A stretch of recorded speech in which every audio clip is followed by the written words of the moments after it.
Alam nyo ba, hindi biro ang magpagawa ng swimming pool. Lalo na ngayong summer. Maraming gustong magpatayo. Pero ang tanong, magkano ba talaga? Real talk.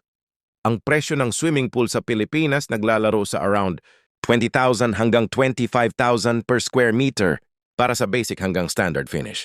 Pero tandaan mo, hindi yan fixed. Pwede pa itong tumaas. Ganito yan. Kung basic lang, nasa 20,000 per SQM. Kung standard, 25,000 per SQM.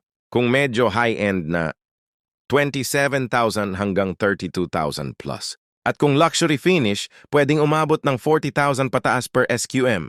Bakit nagkakaiba? Depende sa design, lalim ng pool, materials at mga additional features. Tulad ng tiles, lighting, waterproofing, at filtration system. Kaya huwag kang magugulat kung iba-iba ang quote na makukuha mo. Arky Real Talk. Ang swimming pool hindi lang pampaganda. Maintenance din yan. Kung hindi mo napaghandaan, mas mahal ang upkeep kaysa sa paggawa. Kung gusto mong matutunan ang tamang diskarte sa pagpapagawa ng bahay, follow mo lang ako para sa Arky Real Talk. Ako si Architect Ver. Ang tamang bahay ay nagsisimula sa tamang kaalaman.